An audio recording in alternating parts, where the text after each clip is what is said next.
Once more, yet again, and still, I am your happy facilitator, Jennifer Bush Harris, the author of the essay, The Necromancy of Black Women. For this particular time together, we are going to be discussing part 4, essay number 4, which is A Convenient Martyrdom. And with the current climate that is weathering Black women, I think it's time for us to bring that into this conversation also, because I think what is needed and necessary in these conversations is to bring in all facets of what I like to call this Black woman reality. And I really, I'm just going to say this because I'm sure she'll see it later. But one of the, again, matriarchs, mentors of this space is our TikTok aunt and or big sister, Cookie Ann, who is currently somewhere saving the world in Texas. She actually is in Texas.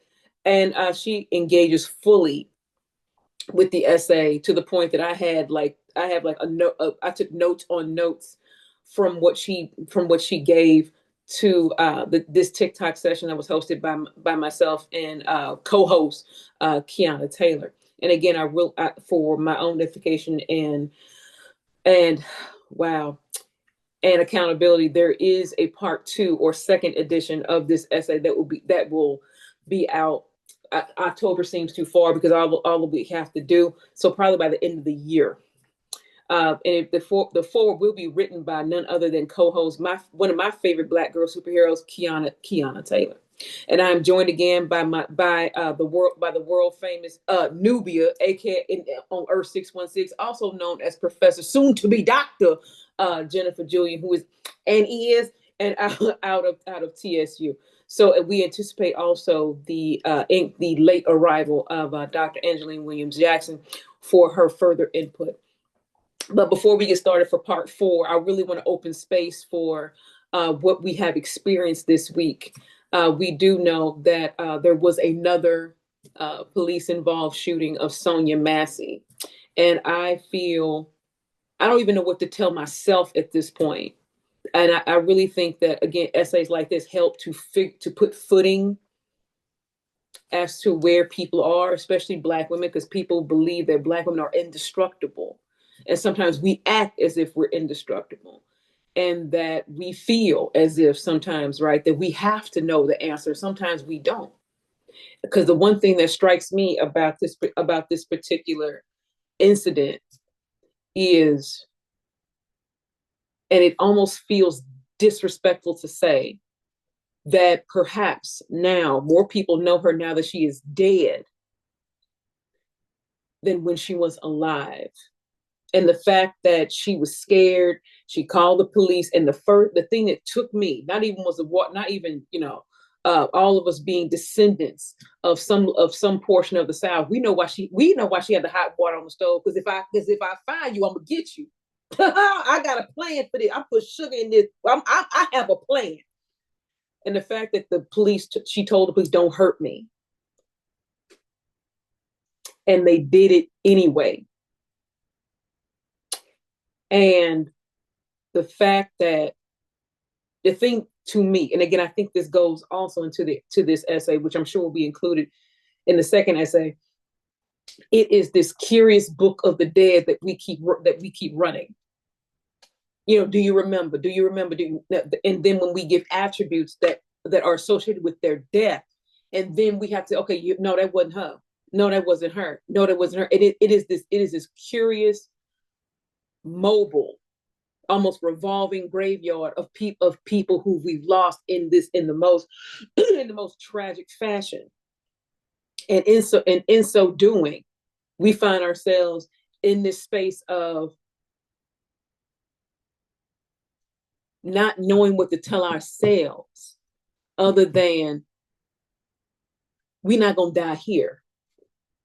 And it also goes back to what Q and I said before about making safety. But if home is where you are safe and they can kill you in your house, where Baldwin said in for, I believe, the documentary Going to Meet the Man, he said that, where can a fleeing Black man go? And I said, and I echoed that saying, where can a Black woman go to be safe? And I'd like to open that to you all before I get into the essay. I just, as you were talking, it made me think about, because sometimes my brain looks for ways to link things together. Black women deal with such a high rate of violence from people within their home, people who they live with, intimate partners, siblings, parents. And then you add the layer of violence by the state within your home to that. You made a video about it the next day, and I think I was the first person who commented, and I said, where are we safe? Mm-hmm. And often I think we feel the safest in the arms of people who look like us because we haven't known safety in other spaces. And you say often that we are the only race of women who have had to cultivate our own safety, and just, my God, when will that stop being true? When will it stop being true? That really is a question. Professor Julian? I feel that we're only safe in community, but there's so oftentimes that our community that we're born into becomes the detriment. And not because we aren't loved, but because of the mother wounds, the generational trauma that our elders see, but they don't know how to navigate, so they can't help us because they don't have the language, like you said before. They know that something's wrong, but they go back to, well, you can just pray for it, or, you don't let this business out of this house, or whatever happens here stays here. But that creates more wounds. Right. And I think the first time we actively see this community, this sisterhood, this place of safeness is usually when we go to college, especially if we're away from home for the first time. Right. Because now the person that you're meeting is getting to know you as you are now. They don't have that memory of you as a child, which so many of our elders still think of us as, because we are somebody's daughter, somebody's sister, somebody's niece, somebody's grandbaby. They get to meet us, and it's beautiful, but it's also sad, because that's the first time that so many of our young women get a chance to be in community with each other. But that's also, and I'm sorry because I'm not sure if you're done, but that's also for a lot of us the first time we get to be in community with ourselves. Definitely. Because when you're at home, you're under the influence of so many people who, like you said, have known you since you were a little child. They have these preconceived notions of who they think you should be and how you should live your life, and expectations and judgments. And so for a lot of us, it's that stepping away from that groupthink that family and community can sometimes be, to really dig into, who am I? Why do I think this way? Why do I act this way? Why do I believe this thing? Or why don't I believe this thing? And it gets to be done in a space where you're also meeting other people who get to be in community with you. And who are also learning who they are at the first time. Because we're not saying college is about deviating so far from who you are, but it's expanding who you are.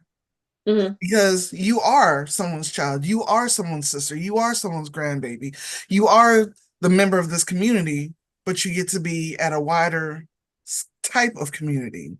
You get a chance to foster a wider type of sisterhood, as we can see with the Divine Nine. I just have to slip that in there. Because so many people will hear of the Divine Nine, hear of African-American sororities and fraternities, and think of it as a frivolous thing because they don't have the experience of it as community building. and they don't understand it from the Black perspective. Or a thing that is demonic, which is something that is now happening so much where people are coming out and saying that they had to renounce being in a sorority. And I'm just like, white people been having clubs for a long time, and God ain't never told them that they need to denounce it. I mean, God ain't never told nobody to denounce the KKK, but you gotta denounce being a Delta. I mean, and my the Dr. Umar voice, you don't find that suspicious? Real suspicious at that. But even in pulling at that, I love that you all said being in community, and then having that be intra and then inter. The thing that I believe that goes into this idea of the convenient martyrdom is it's always the expectation that Black women have to give something up. I was, listen, for this example, I renounced being an AK. Nobody told you to do that. No, literally nobody, no one told you to do that. And one of the people who I follow on social media is Dr. Kia Connerway. And she actually did a sermon about this as relates to what was it? I want to say it was in 1 Corinthians, where Paul was saying what to do in company for people who are not necessarily strong enough or don't have quote unquote the same maturity level as you. And I'm like, that's what that is. That's what that is. But the thing that's always struck me is the Black girl always got to give something up. And then when you ask why, then it's an issue, which goes back to, as what Professor Julian said a moment ago, this idea of my identity is steep within these four walls or within these city boundaries. You only know me as this, which is why there are some people, and I've seen this personally, which is why there are certain people who only know me as, Richard and Bessie's daughter. That's the only capacity they have for me. I can't be any bigger than that. I mean, there's someone in my life who found out I got married. And he will never. He told me, he said, I'll never call you by your married name. Because I mean, granted, my ex-husband is a bastard, but I mean, it's just the fact that he's like, I can't even conceptualize the fact that you married somebody else. But the thing that I've always found so interesting in regards to this building of community within yourself as a Black woman, you first have to do that hard work of asking who you are. Outside of these people, outside of these confines, who are you? And sometimes those things, I believe, are scary if you don't have the temerity to do that. If you don't have that internal fortitude to say, you know what, well, this is where I'm from, but this is not completely who I am. And I think that the strongest thing that you can do as a Black woman is ask yourself who you are, not who people say you are, not, I'm so-and-so's baby, I'm so-and-so's grandbaby. Who are you? Because when they strip these basal things away, who your maiden name in certain cases, your parents, your lineage, who are you outside of that? What else have you developed outside of that? Which I think goes into the horror that we're seeing with Sonia Massey, because somebody knew her. You know what I'm saying? Somebody was intimately familiar with her. And she could have been anybody. And people who know me in real life know I'm a single woman. I also have 2 children. That could have easily been me, or another woman that I know. And to have other Black women get on the internet and say, that's what she get. Though this is why, and I've said this often, that you must know who you. Even the Bible says that you must know know them who labor among you, because there will always be a class of Black women, sadly, who have no problem being the martyr. They have no problem being the accuser. They have no problem setting you up for your own execution. They have no problem with that. They will celebrate your death because it wasn't theirs, because they believe that kind of death won't be for them, because they do quote unquote all the right things. Well, we know the right kind of Black woman doesn't exist, which goes into the essay. I just really feel that the second essay is gonna be so good, and I can't wait to really get at this. The first funeral of a woman I was told to attend was my maternal grandmother, Arceo. As of this November, she will have been gone from me, from us, a decade. Yet, in the 84 years she walked the earth, she fought for every scrap of respect and what we now call visibility. She was a Black woman raising children from the Jim Crow South and then Mississippi North, Missouri. Side note, I actually asked, before my grandmother died, I actually asked her, what made you come to Missouri? She never really answered that question. She never really answered that. And that always troubled me and I was in my 20s when I asked her this. I was already married. I'd already had a child. I was taking a gerontology course, matter of fact, and for a project, for a paper, we had to interview an older person. And I remember asking her, Grandma, what made you come north? And she didn't answer me. She really didn't answer me. And just as Jen said a moment ago, that locking up of information, that refusal to acknowledge whatever it is that happened, because trust, we gonna need that at a while. My maternal grandmother is one of the strongest women I have ever known, and I'm proud to be her granddaughter. From that pride, from that knowing, I remember my paternal grandmother, Molly. From what I've heard of her, she was a whole hurricane as well, from the Delta, Mississippi, and landing in East St. Louis, Illinois. I am proud to be her granddaughter too. It is not lost on me that one grandmother was in a slave state and the other grandmother was in the neighboring free state of Illinois. Yet in reflecting on their lives and even paralleling them with my own, I see that the respect they deserve in this life was not afforded to them until they died. People took pains to make sure their services were right, the right music played, names spelled right, and resting places confirmed. The peace of the dead and dying translates to the erasure of any other thing which had bothered her in life. Racism, sexism, neglect, abandonment.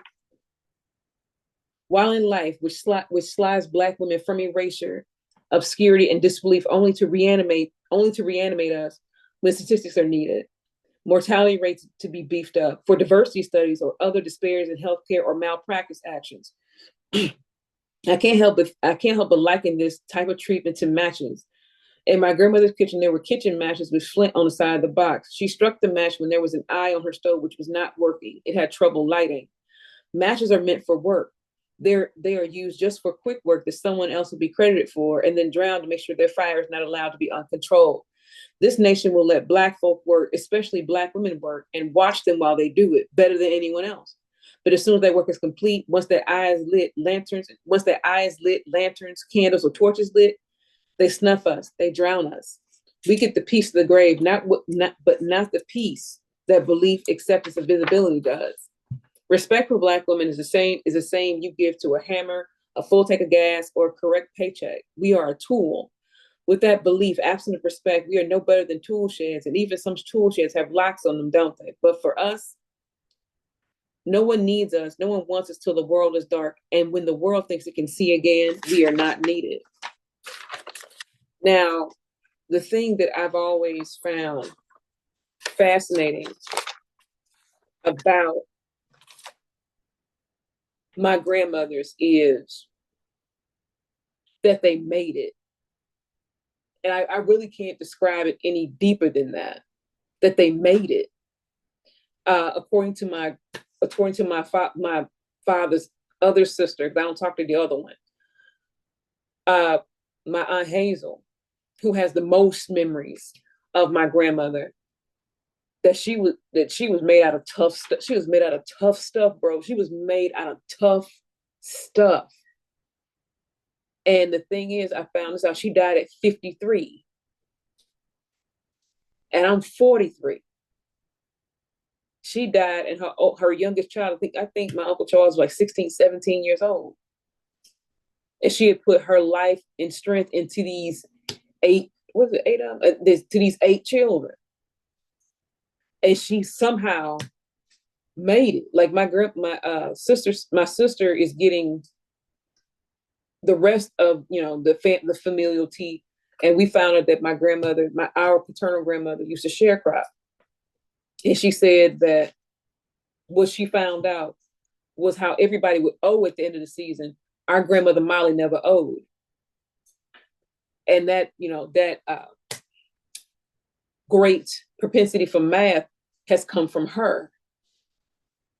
And when I found that out, I cried, because this woman who was given nothing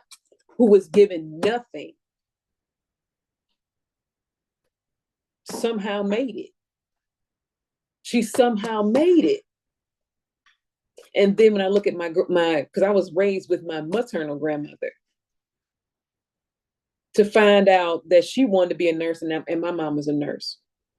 She had I think her and my aunt, my grandmother Molly, both had like between a 6th and 8th grade education.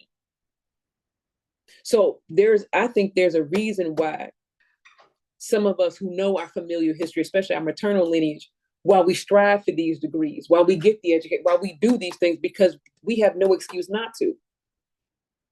Which is why I think that when Black women die, especially older Black women die, there is a level of mourning that you can't even put a word on, because there's a level of knowledge and access that is gone, and it cannot be duplicated, and it cannot be returned to you. And I think that a lot of us are really scared to admit that, because again, my grandmother was 84. She lived 30 years longer than Molly did. And I can only, in my own self, I can only imagine what I could have gleaned from both of them had they been living. But the thing is, my grandmother died because she was clearly a non-compliant diabetic, and and I think it was complications from her stroke. Like, she was paralyzed on one side, and her arm was contracted. So you have the entire world up against us up until the time we die, and then after. Because you can't, as a Black woman, you can't even die right. Have y'all noticed that? That you can't even die right. Again, Sonia Massey was murdered in her house. She shouldn't have thrown the water. We know she didn't throw the water. Even for Sandra Bland. This man, and I still believe, and I will stand on this. They murdered that woman, took that picture of her on the floor. She wasn't even alive when that picture was taken. I stand on that. We can't even die right. We can't even, and I believe it was Jen who said this, and I want to say in Talk 2 or 3, when she was having a medical episode, and before she called 911, she called her mama. Like, so again, going back to making safety, this idea of these things have to be in order, even if, because again, I think, and a lot of this, because I have colliding thoughts just that fast, a lot of this honor, right, that we give other Black women, we don't ever give them when they're alive. We gonna make grandma pound cake for the repast, but y'all didn't come to her house to learn how to make it. Y'all couldn't be bothered for that. I'm gonna get when grandma get, I'm gonna fly home, because I'm gonna be a pallbearer for my grandmother, but you couldn't come by and help her haul these peas or shell these peas. You couldn't be, but when she called you, you couldn't be bothered. So now you want to confuse honor and respect when she can't see you. Y'all want to invoke her presence when you didn't even want to be in it unless she was giving you something. And then you want to use her again. Here we go, right? Then you want to use her name as martyr and as banner. Now we know at the time of this particular talk that the descendants of Henrietta Lacks have now gotten some level of recognition and compensation for what they did to their mother and grandmother and great-grandmother, and taking her cells, the HeLa cells, without her consent, using her body for 50 some years. And then the school want to be all aghast. Well, why are you upset? You mean why I'm upset? Henrietta Lacks was a black sharecropper. I believe it was either South or North Carolina. She gets ovarian cancer. Now we even gonna get in how problematic gynecological cancers were 60 years ago. We not even get into that. And how most chemotherapy wasn't even available to Black people. We can't even really get into that. So not only did she die, she died and you still stole from her. Because there was something about these cells that you had to have. And what is a nigger gonna do with these anyway? No. So this idea of this convenient martyrdom, you want to honor her now when she can't breathe the air. And even her family had to file all these motions, like, look, look, I couldn't imagine if the only thing I had from my mother was cancer cells. And from them cells were developed vaccines that saved multiple, if not millions of people's lives. Hey, Auntie, if not multiple people's lives. But yet, again, right, Black women can't even die right. But when she does pass, now, well, I was her favorite grandchild, all of this nonsense, but y'all couldn't be bothered when she was allowed to show up for her. Y'all want to perform death rather than being in her life, which is why, again, right, I've said to my own self and my own children, which is why I talk to them. So when I am an ancestor, they know what their mother sounds like, and I'm not explaining that. They know exactly what their mama sound like, exactly what I would say, exactly what's going on, and how to do me. Because look, as educated as I am, I know folk in affairs and folk lie anyway. But understand that your mama was your mama when even on the days I didn't think I could be. And the thing that has always struck me about my two maternal streams is I don't find it odd that both them women came from the same state. I don't find that odd. Because that doesn't really happen like that. Somebody be from somewhere else. So, but both my grandmothers, come from one of the most violent states in the Union. And my mother, cues other respectable Auntie Bessie. She said that our maternal line starts along that Choctaw territory in the northern part of Mississippi, around Tunica and Mound Bayou, all in there. And according to my Hazel, my paternal line starts around Macon. Around in there. One day I'm gonna cook her some pounds. She gonna tell me everything before she leave the world, because she gonna tell me. But I don't find that odd that my maternal line starts where everybody was dying. Both my streams started there. But again, I can't imagine if the only thing I have from my mother. Because again, people forget that Henrietta Lacks's family thought there was nothing. That's all, we buried her. That's it. There's no other evidence of her. And then so you take my mom. Let's just put it out there. You take a portion of my mother and still use her, because Black women, quote unquote, are made for the work, made for the quick work. I believe it. And the thing that I wrote down a lot of Auntie Cookie quotes. But when she came through this space like a hurricane last time, she said, one of the things she said was, "You are going to have to be who you are the rest of your life. You are going to have to be who you are for the rest of your life." And then remember, Q, she talking about the 100%. The 90% is the demands that the world have on you, and the 10% is what you control. I was like, you know what? That. And again, but even at 10%, that you can control, you still have people who believe that Black women aren't entitled to 10%, because again, we're quote unquote made for the work. She can't be the biggest abject lie they tell Black girls is, well, Black girls don't get depressed. Black girls don't have anxiety. What's wrong with you? Or you're not old enough to be stressed. But I'll let y'all weigh in on that as my child absorbs and eats the dumplings.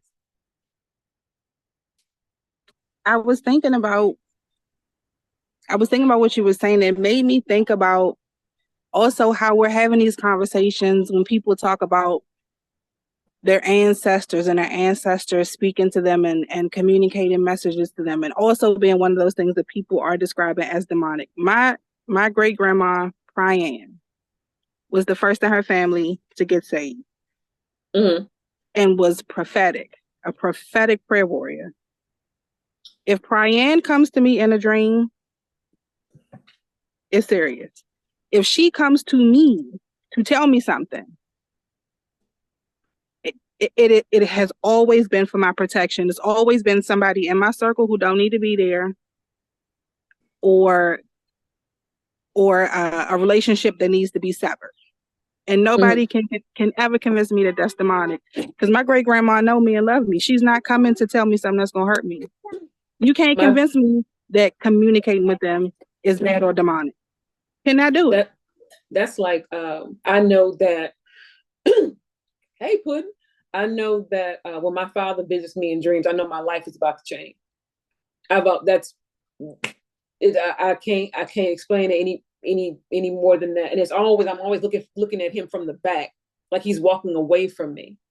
So I know if I'm dreaming about him, life is finna change. It ain't even on some deep stuff, right? Because I mean, my mom said that I think she had this dream last year, where she said in the dream that she saw my father walking across the street. So she went over there and she tapped him. She walked up to him, tapped him on the shoulder, and she said my father looked at in the dream. She said my father looked at her in the dream and said, "Who are you?"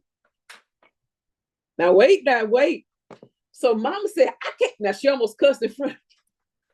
Like I can't even. I said, I'm like, in my mind, I'm like, Mama, that's because he said it ain't time for you to go to him yet.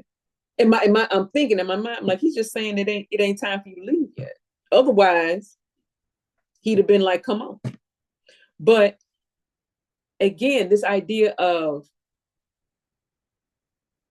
Black women are owed the respect of life. And one of my favorite people in the world, again, A.T. Cookie Ann, she sent me a video from Sarah Jakes Roberts being on the Mel Robbins podcast. And I sent it to the Black women who I know who are pillars, and I don't know what was going on today, but all the pillars in my life was weaving. Everybody was stressed out. People, everything. The weathering was real this morning. And I remember I listened to like 3 or 4 times, and I just began to cry, because sometimes you need to be reminded as a Black woman that your life matters and to keep going. But Sarah Jakes Roberts said that, when Mel Robbins asked her, what thing do you think people need to know? And she said that you need to understand that you are needed and necessary in the world, and understand the value of your breath. I'm like, you know what? She said, Sarah said, if you did, you would respect your thoughts, you would do your healing, and you would do what you're supposed to do here. Which goes back to this idea of I think that a lot of what we construe as honor is really regret. It's a quote by Anne Frank, who said that there are more flowers on graves than given in real life, because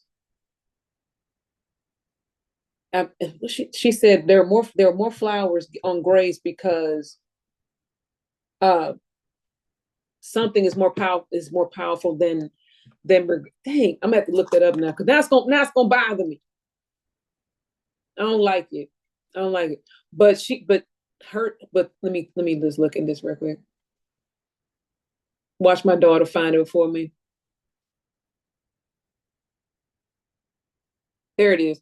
by Anne Frank. Dead people receive more flowers than the living because live dead people receive more flowers than the living ones because regret is stronger than gratitude. And just like and again, Anne Frank wasn't even 17 when she was killed in Auschwitz. Yeah. And the thing that I trapeze off of from Anne's quote is, we do a lot of our matriarchs like that, and then we want to call it honor. Well, with the program need to be right. Well, grandma liked lilies, and we gonna put out in this suit when all she really needed. And I bet you to say this, when a lot of Black women need is to be seen and to be valued and not be made a mule or matches. I'm made for more than being mule or matches. That's a quote right there. Somebody write that down. I'm gonna do that. But thank you, Munchie. Thank you. But Auntie Nightshade, I see that you were here. Would you like to weigh in, ma'am? She might be doing something. But Jen, did you want to weigh in on this? As well? I know that you are more than mules and matches. Yes. There are 2 points that you started on that was in my head, but the first one is, notice how it's always what is African, what is Black, what is indigenous is always considered demonic, especially when it veers from the Eurocentric version of Christianity, which talks about healing instead of the subjugation that we've seen in the Eurocentrism. Because every time I've seen people who have practiced their version of Christianity where it wasn't European centered, it always emphasized healing of the individual, healing of the community, healing of the stranger, healing of the land. It was not a selfishness about what can we take from these people, what can we take from these resources, what we can take from this commodity. It was about being in community. And in one case, when we look at sororities, Black sororities and fraternities, that's the same thing. Because it's ritual, quote, and you should see me right now, I'm doing the air quotes. Right. It's considered demonic because it's Black. It's considered demonic because stepping is just another form of African dance. Anytime that we're dancing or twerking, which is really called mapuka, is considered demonic or sexually explicit. It had nothing to do with those things, but because of the idea of how this cannot benefit me, so it must be demonic with that mindset. One of my professors was talking about how Black women are seen as commodities. And because a commodity should give you something in return, is always going to be seen as a tool. Shout out to Dr. Haley Harrell. But Black women are more than that. We are people first. Our communal ties are with our families, with our friends, with our environment, but we're always seen as commodities. We're always seen as tools. We're always seen as mules, as matches, something that can be used until it burns up. And when we can't be lit on fire anymore, then we're disposable. We're also used as entertainment. We're used as, I'm trying to make it sound in a way that's a little internet safe right now. We're used as stress relief. Yeah. Whether that stress is from external violence or the mental demons that some people are fighting against, we're supposed to take the abuse no matter what. And we're seeing it already with this election cycle about how Black women are going to save democracy, how we're always supposed to save democracy. But the other points in this 4-year cycle you ignore us. Why so? We know why so, but you want us to come and save the election. You want us to save democracy. You want us to teach you, to be your mentors. But at the moment we say something you do not like, you discard us. You treat us as if we're insane. You treat us as if we are the problem when we're just pattern recognizing.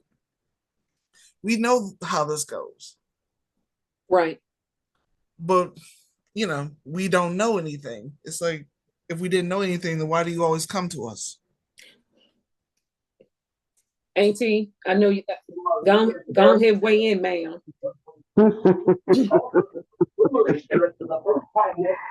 We were just discussing something similar to this in my sister's circle. Good evening, ladies. And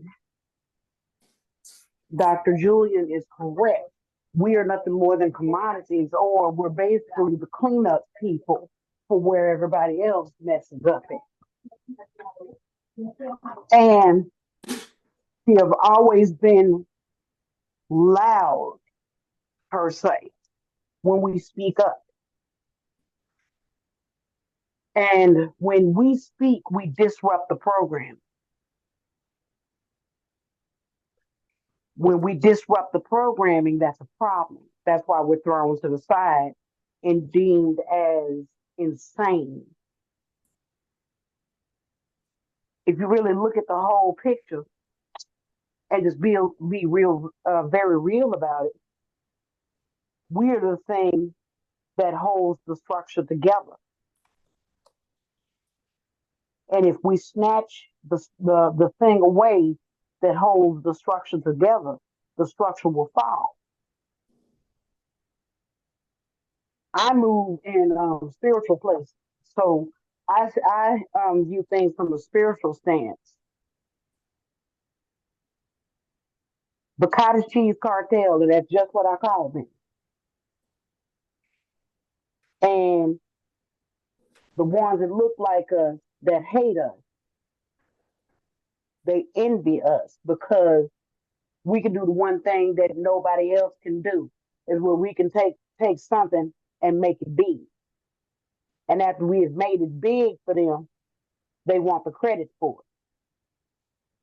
So they will do everything in their power to discredit us. Now that we have, like Ms. Dr. Julian has stated, with this election cycle, they're really wanting all of the Black women to rally together to fix their mess up. They done tore it up so bad that they don't know how to fix it. But for some kind of reason, they know that we will know how to analyze, extrapolate, and execute. Mm-hmm. And once we fix it, they'll take it away from us and say that they did, when they ain't done nothing. And it was Fannie Lou Hamer who said, if the white man gives you anything, understand that when he get ready, he'll take it back. And the thing, wrong. She not, and the thing that we see now, and I can't unsee again with this convenient martyrdom, as we are all excited about the promise of Kamala, is, and I'm gonna say this and go on records to say it, when she does win, do you understand the people around her gonna have to be so solid, because she will eventually have a moment that all Black women have where they're gonna have to cover her and pray her through, whatever that looks like. They're gonna have to cover her and and they got to cover her and pray her through, because not only are you the second Black president, you're the first Black woman president. And that, whether you talking about you can't wear red nail polish, everything. And I tell people this all the time, that the Black female body has always been tied to capitalism.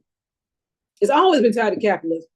And because it's tied to capitalism, which is why a whole lot of folk expect us to be working when we ain't working.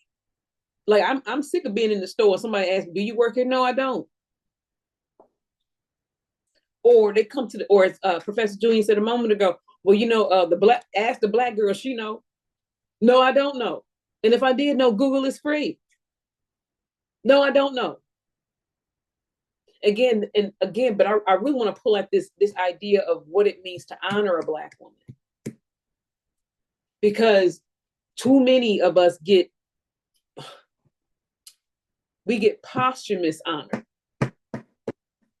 Oh, and then when it's posthumous, then we can pull in all her attributes. We can pull in her personality. But while she's alive, we don't need that. We need you to work. We need you to go ahead and we need you to go ahead and work till you can't work no more. And then when you die, don't ask for pain medicine. Don't ask for none of this. But then in that transitional period, when she's no longer alive, then you want to, my mother, my grandmother, my sister, or whatever, and then you want to bring in her attributes. Then you want to bring in her humanity. That is the most irksome thing. I remember my grandmother died, my maternal grandmother. When she died, I remember being mad at the entire planet because y'all reduced 84 years of her life to less than 4 paragraphs. Where she was born, who her people was, she liked the garden. What the fuck is this? Now again, us as millennials, Gen X, and this hodgepodge therein. This is just me. I think a lot of elder millennials feel robbed because you sitting on wisdom that I need. You sitting on that because I'm just not going. You like to just get it out the mud. What? I shouldn't have to. But then here it goes. But then when you die, I'm supposed to then perform. I'm supposed to perform grief while I'm yet grieving. I remember when my grandmother died, my mother asked me, she asked me to write something.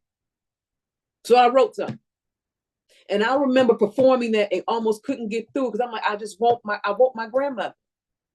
I feel as if I have been robbed on a level that I can't even explain. And I think the African proverb goes, when an old man dies, a library burns to the ground. And I venture to say that when older Black women die, it's not just a library, it's a university that dies. Again, those matches that the time is now used her up to the point that her turn at life is now over, which is why, again, right, this is just me. Why a lot of Black women in our age group, when you have an older Black woman who is willing to pour into you, we latch on to her because you are my map. You are my map. You are supposed, again, right? This is just the demands that femininity has. You are my map. It's ugly right now. It's ugly and it's funky. I don't want to go outside. This is boot. Everything is happening, and I need a map. And I need a map.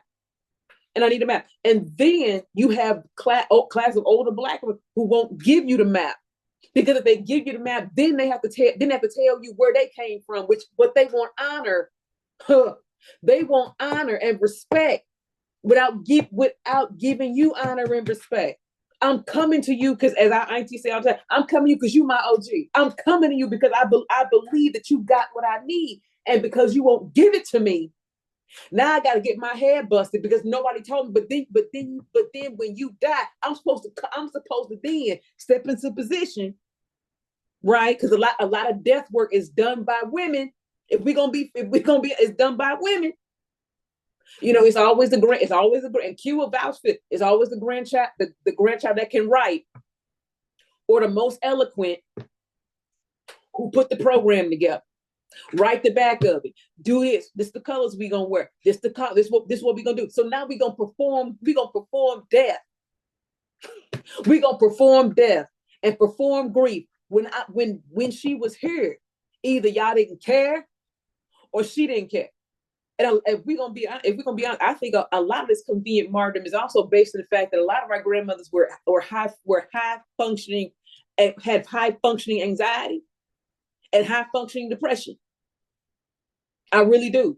Because how do you function as a Black woman in America when they don't even see you? How do you function? How do you hang on to your humanity when they think you know better than they think you know better than a cow? How do you function with that? And then when you have children pass it on, here we go again, right? With this intergenerational infighting of mothers and daughters. I'm trying to live my life. I'm trying to find community for who I am, right? And you're my model for how this is supposed to be done. And either you gonna help me, man. Either you gonna help me or crush me. But what I found out is that the crushing is totally based in fear. I don't want you to become like me. But who, man, that helped me. But who are you? I'm out here defining who I am for myself. But you say that's not me. And when I try and am trying and do find community for myself, whatever that looks like for me, that's wrong. We as a culture and this collective, I'm sure I'll add that into topic 4. That as we must admit the power and stranglehold that epigenetics has on us as a community. We must confront that. And here I go looking through the comments. Q said, "Oh, we discussed that in one of our first lives. It is still true." Q said, and Q said, even the posthumous honor is self-serving. Come on with this word, man. It does nothing for the deceased. Exactly. Generational knowledge is lost. And then Jen said, epigenetic. I really do. High functioning anxiety, depression, PTSD, complex PTSD, and they just had to thug it. Go, your hand was up, AT. Go ahead. AT, your hand is up. Go ahead. All right. I'm going to go ahead and just drop this. The maiden, the mother, and the crone. The crone is the one who went through all the stages. Maidenhood, motherhood, and now she is the crone. The crone is the one that is supposed to get to the maiden to give her the information so she doesn't fall into the traps that the crone has fallen into. Now, when the crone has died out, who is the maiden going to get that information from? Who is she going to get it from? Because her and the mother, the maiden and the mother may not be on the same accord. Right. Because in multi-generational settings, the maiden sometimes has to look past the mother. The maiden is going to be like, all right, crone already done did this. Let me listen to crone because mama is kind of crazy. And with that being said, when the crone that we talk about, the ones that came before us, are burnt out. That's what they are. They're completely burnt out. They can't do nothing. And a lot of them don't have the capability to do what is necessary because of the burnout and also shame. Shame will prevent a lot. And as you mentioned, Jen, in regards to when you out here trying to live the way that you are supposed to live, you're going to have a class of clones that going to try to stop you from doing that. Because why? They are jealous of your opportunity.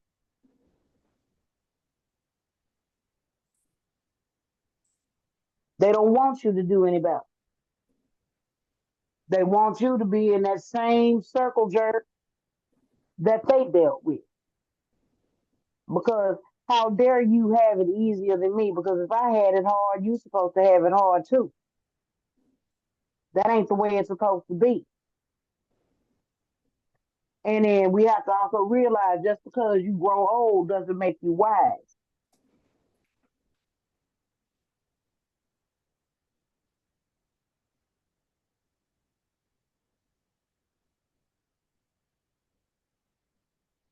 And if I can get this thing to do what I want it to do, I'm trying not to cuss here. No, I'm so proud of you, Auntie. You doing so good. Thank you. You know what's going up on the YouTube. Thank you. I really want to pull at what Auntie said about the girl, the maid, and the mother, and the crone. And it goes back to what we spoke about last time. Again, this opportunity, right, to not be encased in the concrete, to not be defined solely by what other people say. But the thing that rings truer, even in this conversation, is every woman will have a legacy, and that legacy may not be determined by you. There are certain people who will remember your worst parts and will tell the world, and there are people who remember your best parts and tell the world, and then it's up for the world to decide what that is. But I really believe that every woman's legacy is complicated. Not every, and plus for real, I wouldn't even trust a woman whose whole legacy is icy white. I can't trust that. You ain't been through nothing. You ain't tried nothing. You ain't been tried by nothing. If your whole legacy is lily white, I can't trust it. I think you're a liar, ma'am. But the one thing that I'm gonna pull out also from one of Auntie Cookie's quotes is, she said to be a better gatekeeper of our strength. Again, going back to that 100% and the 10% that you can control. She said, be a better gatekeeper of our strength. Professor Julian, what do you think about that?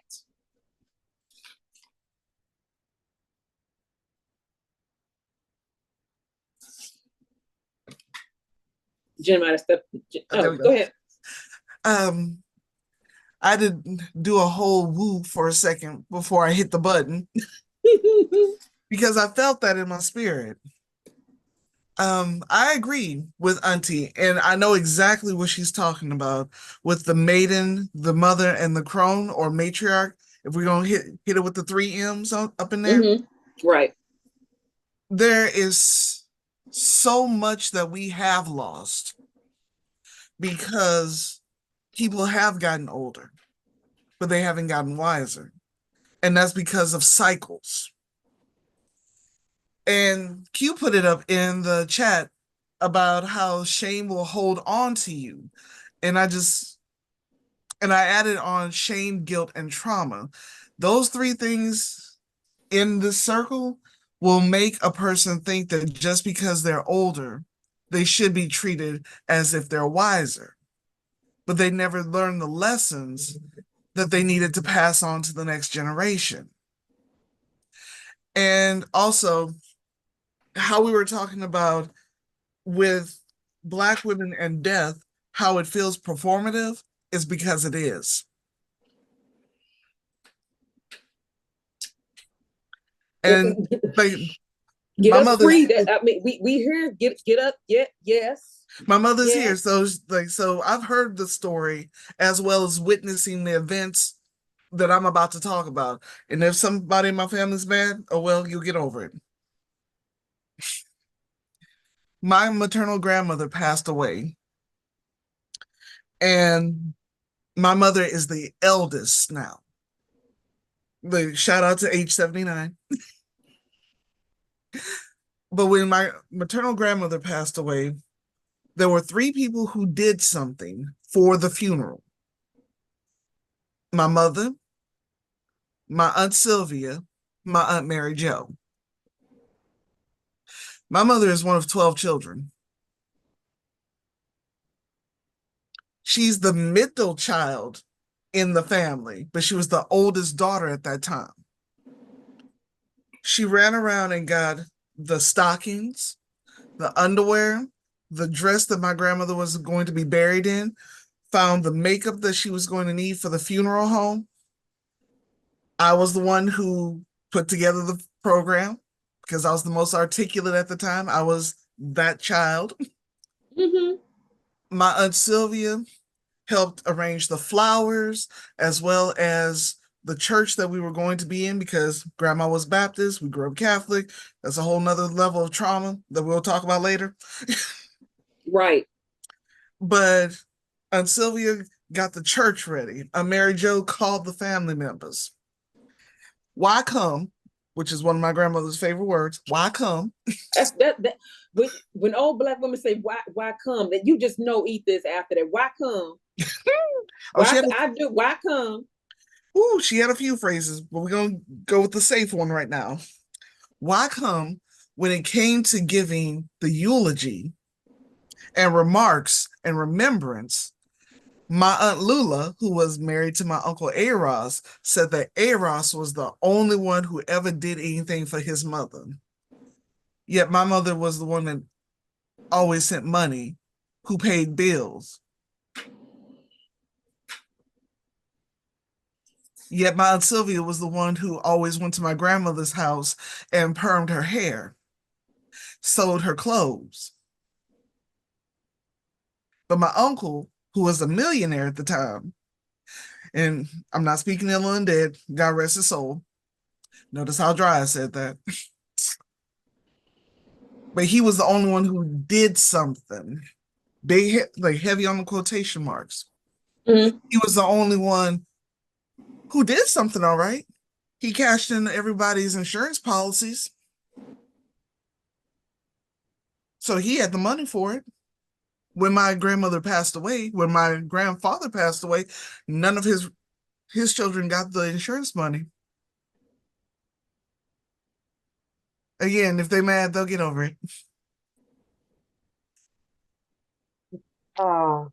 Julian, I'm doing everything to keep from cussing in this moment. Okay. I'm being What I sensitive. really want to say, and here's why I'm trying not to cuss, because I'm looking at the things from a patriarchal stance in regard to a lot of these phallus carriers, and that's what I'm going to call them, will always have their hands out when it comes to the resources or reaping the benefits of when someone crosses over and leaves this world. Mm-hmm. Always will have their hands in it. And that's about the most that they will do. I lost my mother in 1992 when I was 19 years old. I had to give up money that I had saved to ship her body from California back to Texas so she could be laying to rest. Nobody else did anything. I gathered everything so she could be properly put to rest at 19. I wrote up everything, all of it. Her brother and her father dropping crocodile tears. But I'm the one that's got to hold it together. And guess what? I had always been the one to hold it together when there was calamity. They always put it on the oldest girl.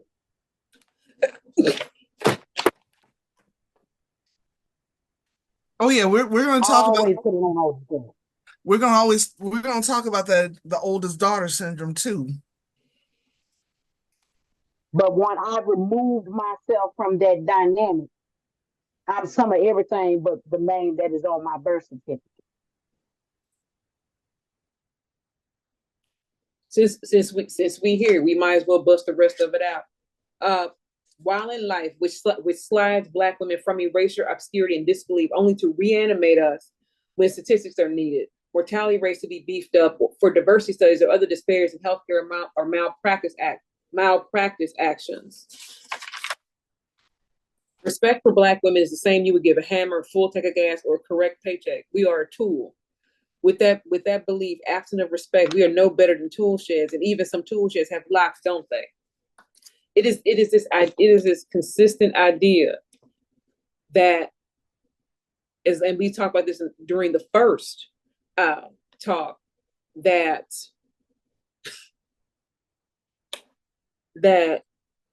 I'm trying to remember. I'm trying to remember. I have other words and curse words. It is the consistent malignant belief that Black women never get to be women. They never get full humanity. Ma'am, right now you just need to be listening. But I mean, but this is where we are. The fact still remains that I remember, because now with my oldest aunt's passing, my mother's now the oldest daughter. And me and my sister have already purposed in our mind that when our mother transition, it's gonna be a whole lot of people we probably ain't gonna speak to no more. Because not just for our own edification, not just for our own sanity, but because some of y'all ain't. And the thing, and even with what Jen said a minute ago about her mama, who is smack dab in this birth order, saying, you know what, this is now, here we go with honor and respect, and then performing honor and respect, because there's still this swinging door, right, within Black family system that always prizes men above women. Y'all ever notice that? They always prize men above women, and not in a reverent fashion, but almost in a worshipful fashion. Because if you get over, then we all can go too, which sometimes that's not true. And the fact that the preceding children didn't help, because here we go again, because there's always going to be a girl who is going to pick up slack, who is going to do it because it needs to be done. As in the natural, so in the spirit. Here we go. So then when you have Black women who say, you know, I'm not, and then that level of freedom gets real iffy, right? Because we say that Black women should have the right to live their life how they want to. Yes. And then we also have the expectation of, but you come from here too. All this shouldn't be left on me. But if you decide to live your life like you want to, and as the kids say, be outside, understand that somebody may call you inside, because we need you too. So those bonds need to be strong enough to say, okay, you can live your life how you want, that's fine, but our mother is gone. So are you finna help or not? But if you ain't finna help, stay out there. Don't come over here hollering about my mama don't come over here hollering and tripping and clowning. Because, you know, when she called you 4 times, she left 4 voicemails. You finally called her back, and the funeral was last week. Now you want to cuss everybody else out and not come home again. Which goes into right, this need for the bonds that black women make within our own families, right, need to be strong enough to withstand these type of life change. But even as they withstand it, it still must be enough to say, I can call it though. You could, let's just say, for example, for just use myself as an example. Let's just say my sister moves to, let's say, Washington State, and our mom is here, and I'm here, and some happen. Because she is my sister, and this your mama too, I'm gonna call you like, look, I'm grieving, you grieving, but we have this last thing to do.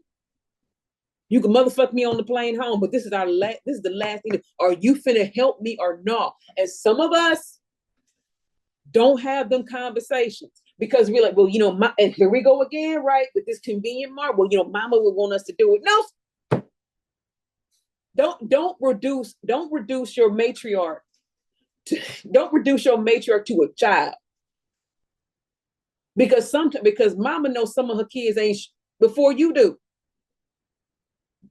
So well, mama won't. No, how you ain't talked to mama in 6 months. Just like with Jen, who said that her mama, I can't imagine that the level of grief that has to parallel your focus to the point you have to take that grief and almost put it in your pocket and be like, okay, I got to get this done. I got to get this done. I got to get that. I got to get that. And you, and all that on one person. And then you put all them things, and now you want to holler at, now you want to come over here and perform grief. For why is you here? Why is you here? Because it's already stressful. We all, look, all us mad, right? All us mad. So you want to come through here and perform grief and leave. Now notice, right? All these, they always leave. You know, you here for the, as my daughter said, you here for the function chicken and the cobbler and the what else they have it, and what they else they have at the grief family, and the greens. The green that's tough. The green that's tough as trigonometry. Or them overcooked green beans. Right, that y'all here for that. The stale rolls and whatnot. Y'all come here to eat and live. And but here we go, right? She said a Hungry Jack mashed. Took out God. She said a Hungry Jack mashed. I took out. She took out. But you come. But here we go. You come to consume, not to add. You come to consume in this. And we even see this. We even see this in the days of Jesus and before then. That you always see women at the end. You see women at the beginning. You see women at the end. And the expectation is always going to be a woman to do that. So if you decide, right, to be one of the free Black women, and that's fine. That's on you to do. But understand that somebody's gonna put a demand on that bond, because you don't walk through the world alone. So if something happens, look, this your mama too, but at the same time, having those boundaries that say, right, that say, but I'm not doing this. But I'm not doing this alone, because I wouldn't have sold one on this house. I wouldn't have sold one calling her mama. So somebody as I find, somebody finna come help me. somebody's finna come help me. But exactly. She said but Lauren had me. She said the function chicken said. Let me tell you something. When I laid my grandfather to rest in 2009, guess who had to pull it together again? Me. When he was in the hospital in his last moment, guess who had to make the decision for them to turn off the respirator? Because my uncle, with his weak self, had the nerve to look me in my face and say, I wish your sister was here, your mother was here, because I can't do it. So I gave the nod to go ahead and let Pop go on. And then I was the one that did all the legwork to prepare him to be laid to rest. I was the one. And the thing is, because this is what happened when you do too many things at one time. That part 4 ain't even the correct part 4. A convenient martyrdom. I'm reading it from the blog. She's so strong. Everyone's a Black women. I grow very weird. Tell your mother that we all say hello, because we've been raised correctly. Hi mom. Hi auntie. Hi. The part 4 really says, I grow weary of people saying, declaring Black women are so strong. But I think this conversation is actually folded into this anyway. I grow weary of people saying, declaring Black women are so strong. We are strong because what she said, hey babes. When an older Black woman call you baby, don't it just change the trajectory of your day? You could make it. I ain't been nobody baby for a long time, but right, like I love it. You could bake it. Like you could bake it. Does she have peppermint? What she's saying? Because that's the trifecta. The old Black woman who speak like they give you a peppermint. That's what it is. She got a peppermint candy, and she got those little strawberry church candies too. That's what I want. I want the strawberry candy. I want the church strawberry. And she got to dig in her purse. That put the rest of the magic. She got to dig in this purse got the rattle of shit. It's got papers and receipts and stuff in it. She got to cuss a little bit. I can't explain it, but it works that way. Nana, can I? I'm hungry. Can I have some? Do you have a snack in your bag? Her, right. HURR. But the real part four, because I actually printed, I'm glad I printed it out because Cookie's actual notes are on this. But part four, I grow weary of people saying, declaring Black women are so strong. We are strong because what other choice is there? What other alternative does a Black woman have? Weight is heaped on us as it is done, as is done to beasts of burden, and we are praised for how we bear it. When that weight crushes us, we are praised for how long we carried it. Yet no one pays attention to how heavy things are for us. It is not the fact of the weight we are given. It is the fact we have the audacity to complain it is heavy. Black women don't get tired. Black women don't ask for help. Black women don't get or need mental health days. Black women don't get depressed or anxious or suicidal. Black women are so strong. Quote unquote, I just don't know how she does it. When Black women are taken to their breaking point, pushed past it or pushed over it, the dehumanization is complete. Our dehumanization is made excellent in our ability to ignore our humanity. When we don't rest, I have to get this done. When we ignore our bodies, I know I need to make this follow-up appointment, but insert other person other than yourself who is more important in their needs here. When we ignore or push away our peace, squash our discernment or internal knowing. This doesn't look right, doesn't feel right, but maybe I'm overreacting. I don't have time to take care of me.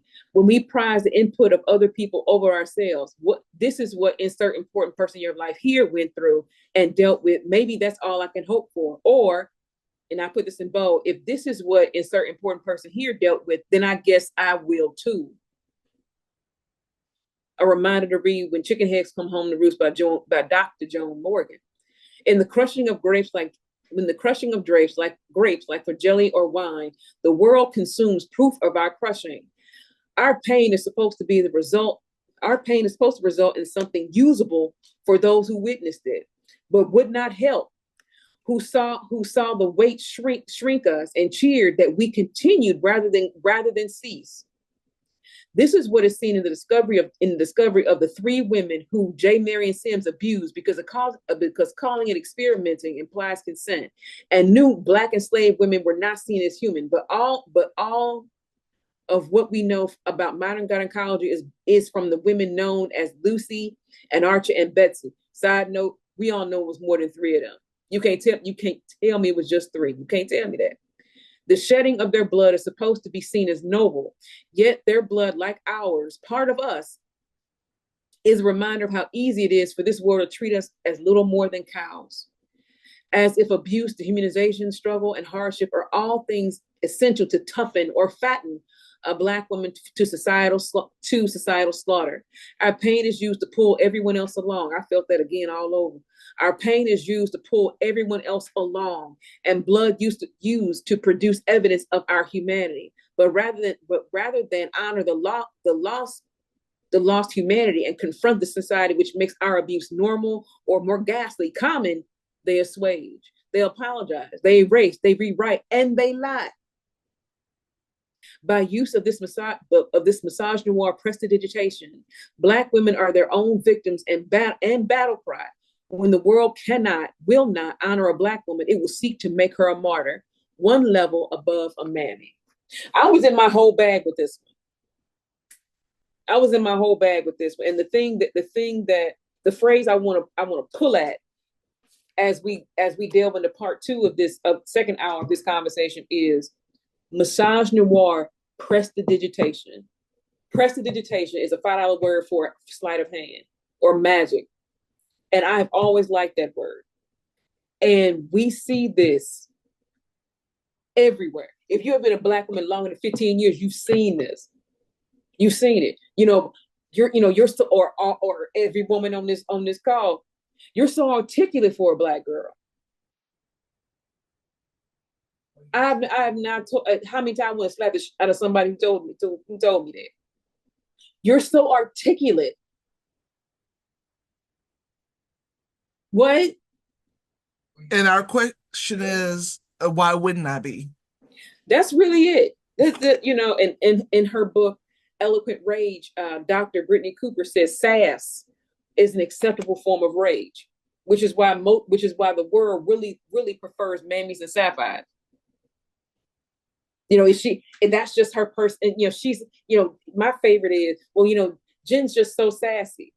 No, Jen is mad as all the time and try real hard not to be. But the thing that, and again, I really believe that the first portion of this conversation folds into this, because it still goes back to this idea of the right kind of Black woman does not exist. And again, this convenient martyrdom where we quote unquote make the pain look easy, where it doesn't matter how bad you do us. And we treat those types of, you know, misogynoir, that type of misogynoir prestidigitation as a badge of honor. Like they ain't get me, but your blood pressure through the roof, but you're stressy, but you have bouts of crippling depression. Sass is all, here we go. Sass, especially if you're Black and fat, because we could just be, come on, ma'am. I need you to read that. As the old priest said, read that in the people's hearing. So I wrote sass, especially if you're fat and Black, because we should just be grateful to be in the space, even if we're slaving in it. So the number of people who think that I have nothing better to do than mammy, or like I'm here to work. I can't be a wet nurse too. I'm here to work. I can't also be your psychologist and, you know, give you your counseling. But you should just be thankful to be in the space, because we're not even considered beautiful enough to just be there and be valued for beauty, let alone be valued for being smart or being capable. When you're fat and Black, you just need to be thankful to be here and be quiet. Because we still need you to work. Because we still need you to work. We still need you to work. And if you notice, mammies in movies, especially, I want to say Gone with the Wind, mammy is selfless, self-sacrificing. She may be married and have children, but she's considered non-threatening in her appearance, generally seen as asexual. She does not desire, nor is she desired. She's only there to be of service. And if she is not rendering service, then she needs to be quiet and fade into the background. Stand in the corner until we need you, until we say that you're useful. And people still think like that. And again, to piggyback off what Q said, and going back to the real post or real essay, as if abuse, dehumanization, struggle, and hardship are all things essential to toughen or fatten a Black woman to societal slaughter. Our pain is used to pull everyone else along, and blood used to produce evidence of our humanity. Even reading that, and again, I just wrote this in October. So here in a minute, this particular 5-point essay will be, according to the blog, a year old. But the thing that stands out to me even right now, our pain is used to pull everyone else along. And one of my favorite people in the world, Hannah D. Drake, wrote the poem, "Fix It, Black Girl." If you have not heard Hannah perform that, it is incredible, and it speaks to this idea that, again, as my foremother Zora Neale Hurston said, the nigger woman is the mule of the world. And I think that when Zora sat, as Zora, and we all know Zora smoked, I could just imagine her on her, with all her papers and her pens and everything, and having talked to people all day, and having them few 5 minutes before she lay down at night and say, and just, take a drag and be like, you know what? And that icy realization that says, you know what? The woman is the mule of the world. And having to admit that, sis said, even in this political climate, it took a white woman losing role to take things right. But go ahead, Professor. I wanted to piggyback off of what Q said. And also what Auntie said in the comments, your face is pretty to be a big woman, the qualifiers and how that kills me every time. It's like, no, I'm pretty, period. What you said? I'm beautiful, period. I'm intelligent, period. If you have to use a backhanded compliment, then that tells me more about you than about anything you can say about me. But also, the idea that Mammy was unsexed, we know that's a lie. It was the lie that 8x5s, 8.5s by 11s, male sapiens, palmatarians told themselves to justify having a Black woman in the big house overnight. Come on. Because let's go back and look at some of them pictures. There's a lot of children that look like the rainbow that wasn't from Mammy's husband. Come on. We already know that was the lie they told themselves. And there was also where we see, if you have to lie to yourself about your husband's predispositions, about your brother's predispositions, about your daddy's predispositions, about your son's predispositions, the only person you fooling is yourself. But it's a class of white women who live in the land of delusion. Who live there. They buy tickets and houses and everything else. And even to piggyback off what Jen said, and tying it into our pain is used to pull everyone else along. Which is why I'm grateful that I had the parents that I did, because they encouraged me to delve deeper, especially my dad, into history. I remember one time I showed him my history book, and he told me none of this is correct. I remember he told me. I cry think about it. Then it was a book that I had brought home, because I had that sixth grade teacher. I had a sixth grade teacher named Mr. Curd, who always wrote in cursive on the board. And he had a history book that I asked if I could borrow. I brought it home. My dad said, what is it? Because he always asked how school was. Very involved parent. He asked me to look through the book, because I had to go get my brother. He parked on the side of the street. I had to go run and go get him, because I was in middle school. My brother was still in elementary school.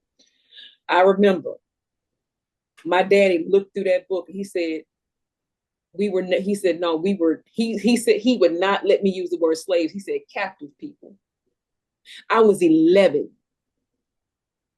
I remember he called my school, asked to speak to this man.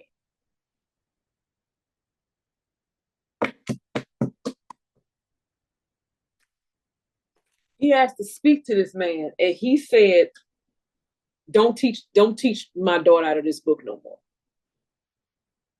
I was 11. So I don't know a masculine that is not involved in community and does not protect the girls and women that are in it. And the fact that, because I haven't thought about that in years. And when you see, right, the duplicitous nature that some Black men have, that they lean toward this whiteness, or vice versa, just as Jen said a minute ago, where that's just Mammy. She keep the chickens. You know what I'm saying? She is gonna be here overnight, and it don't matter that you had a whole Harriet Jacobs. Y'all remember the narrative of slave girl Harriet Jacobs hid in her free mama's house for 7 years, because her master had sexually stalked her since she was 15 years old. What I really believe, and again, going back to the essay, our pain is used to pull people along, because sometimes in order for us to prove that we are alive and remain, this is what happened to me. I need you to believe that, because I went through this. My pain is evidence that I was here. And I need to pull you to a level of progression so you can see where we need to go, because we can't go back here. And I remember watching Lincoln with my ex-husband. I mean, Lincoln with Daniel Day-Lewis is incredible. We watched it like we didn't know how it was going to end. It was that good. He deserved that Oscar for Lincoln. And I remember one of the abolitionists in the movie. I can't think of his name, but he was played by Tommy Lee Jones. And he came home after they had ratified the Emancipation Proclamation. He brought it home because he said he was going to review it. He brought it home. The enslaved woman in the house, took off his coat and whatnot. And turns out that was his wife. In the movie, that was his wife. And he had taught her to read and write. And he wanted her to see that she was free. And I remember they were in bed that night. She was reading it, and she was played the enslaved one was played by Esapatha Murkison. And she's reading this. And he says, "Read it again, my love." So you have the thing that always blown my mind about history is this is where we are. It's Thaddeus Stevens, by the way. Thaddeus, thank you, babe. Thaddeus Stevens. The thing that's always blown me about these conversations that Black women had, look, from this vantage point of verifiable pain, of being these descendants of enslaved people, being these descendants of Lucy and Archer and Betsy, being the descendants of Thaddeus Stevens and his wife. We are giving you evidence that this occurred. We are not crazy, but because it is because history is inconvenient, propaganda is profitable. History is inconvenient because that means you can get it from everybody. Propaganda is profitable, which is why you have a class of white folks now. Again, get Sally Hemings, because it's all kind of white folks mad all over Virginia, because how dare you admit that she was property and not his woman? Because here we go again. History, when it's told from from white lenses, will never give personhood to Black people. So can you imagine that what was it? She was related to no, that was what Martha Washington's cousin and or sister, half sister. You got the Google machine. Look it up. Sally Hemings was the half sister of Thomas Jefferson's wife.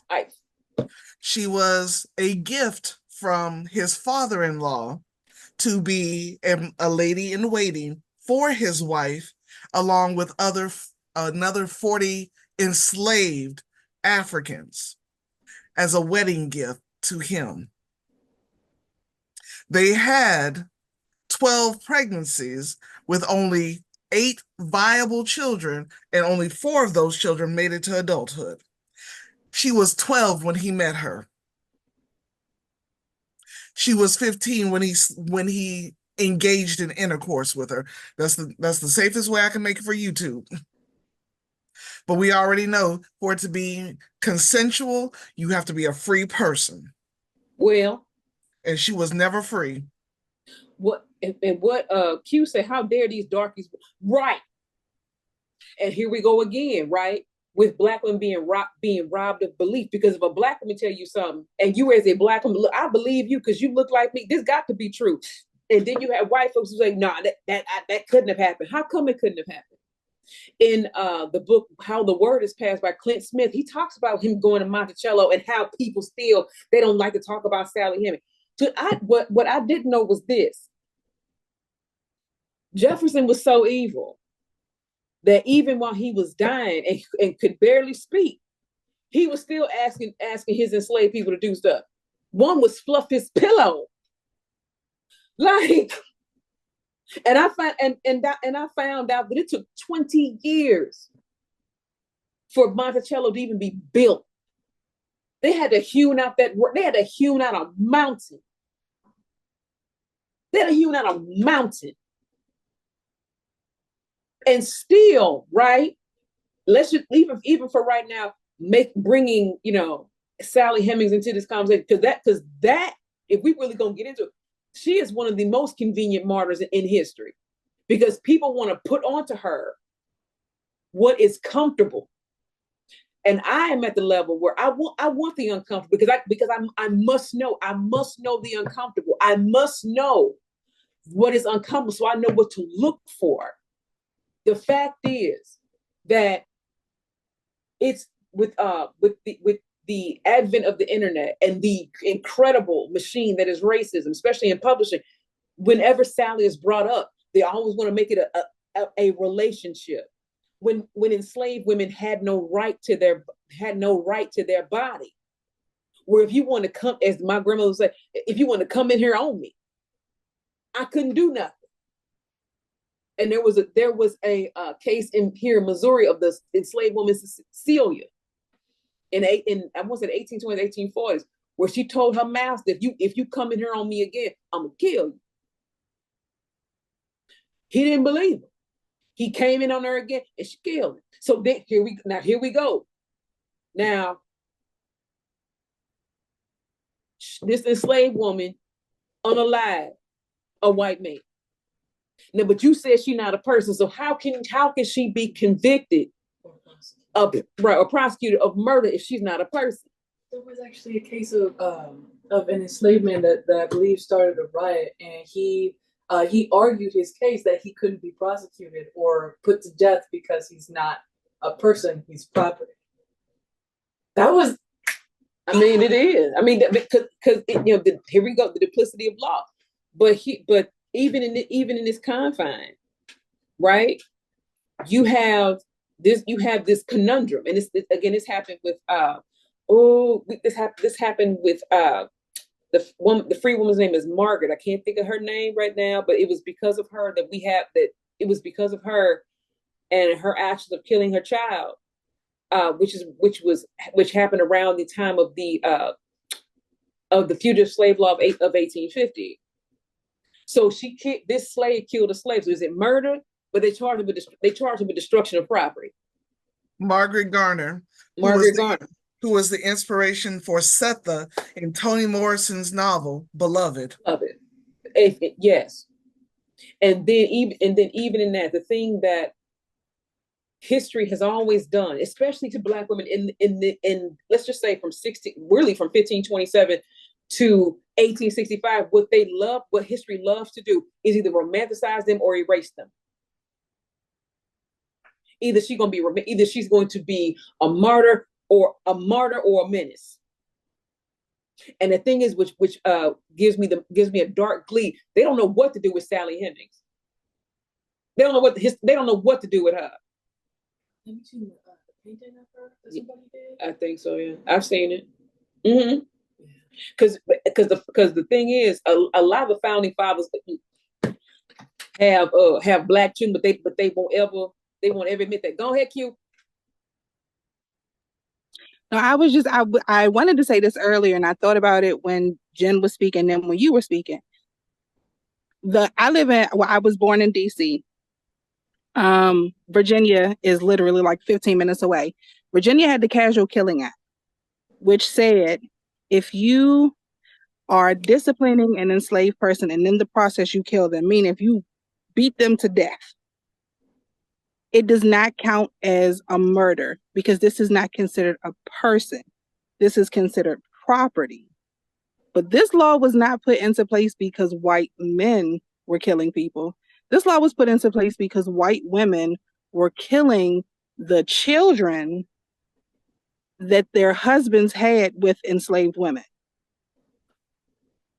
We have always been the evidence of the dirty deeds of their husband. Always. To the point that they created a law to protect white women who had no recourse other than to be violent to the enslaved people, who were the product of either rape or sexual assault. Still a rape, because there was no consent. Because they like romanticizing plantations until you talk about breeding plantations. Well, remember I want to say Ancestry did a commercial a few years ago. Was it 23andMe? And there was a big backlash.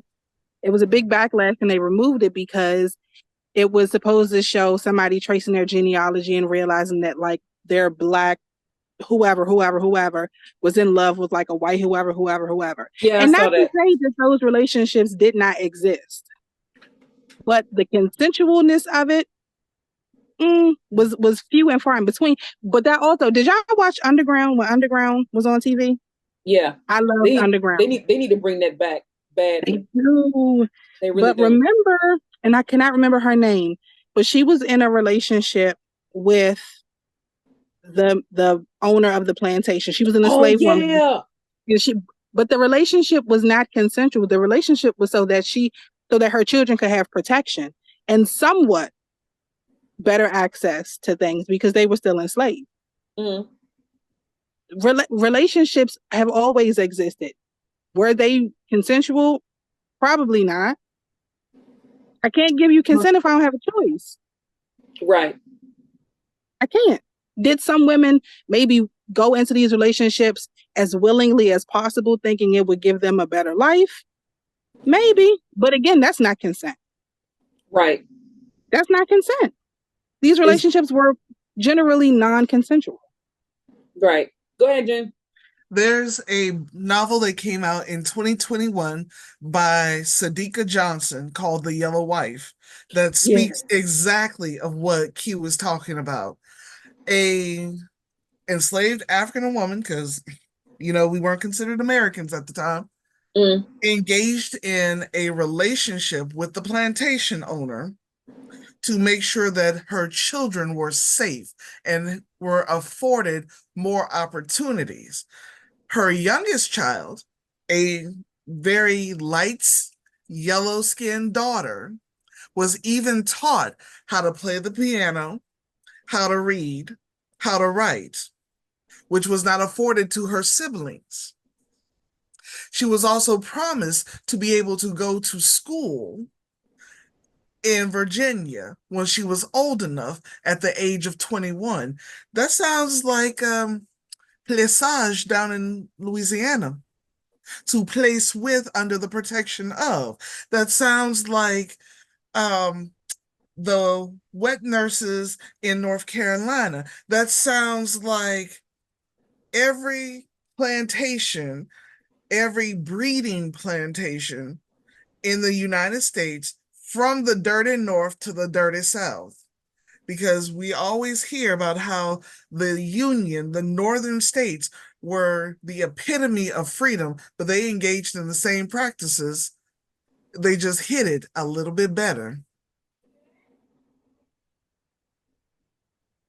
And even we could and with I'm going to try and phrase it so I'm not disrespecting the placage. The thing that I've always found, because I just recently found out that those, that it was a name for, for those Black women who did that. Can you imagine how industrious you had to be to do? Because this man who owns you comes to you and says, I got to have you, and you can't tell me no. And then you have enough in yourself to say, okay, you know what? Yeah, but this is what I want in return. Like that, we don't put enough fire on that. You know what I'm saying? We don't put enough fire on that. I quote unquote am in this system by which I have no power. You come to me, say, I want you. And then I tell you, look here, I'll have the babies. I'll do that. But when you but people also get, again, I found this out about the placage, that when he died, they got land and money and title. The Garden District is one of the main areas in New Orleans. That used to be one whole plantation, that when the plantation owner passed away, it went to his Plessy children. The whole Garden District used to be a plantation. One plantation. Which is why you had the quadroon balls, you have the Jean de Couleur Libre, you have all of these people who are phenotypically Black, right, with wealth, with land, with businesses, with education, who are multimillionaires, if not billionaires, because they were deeded this land. A contract was drawn up and enforced well into the early 20th century. Those laws weren't repealed until 1966. And Auntie said, what were the breeding facts about what are the facts about breeding plantations in slavery? Slave breeders favored women slaves who could bear large numbers of children. As with other livestock, breeders tried to improve the health and productivity of slaves. Breeders were approved in slave states because slaves were considered to be less than human, thus had no rights. Which is why I think that, again, as going into the second edition of this essay, that there needs to be that history brought into it to strengthen this part of the essay, because this can be a book all by itself. And the thing that, and again, I never knew the entire garden district used to be one plantation. But at the same time, there's no other way to say it. There is no respect given to these women who, in impossible situations, had to make a way. And what level of dehumanization must you come into agreement with to be a left-hand wife? Because if we gonna be a little gutter with it, that's what a placage was. You're a left-hand wife, and sometimes you were more favored than the quote unquote legal wife.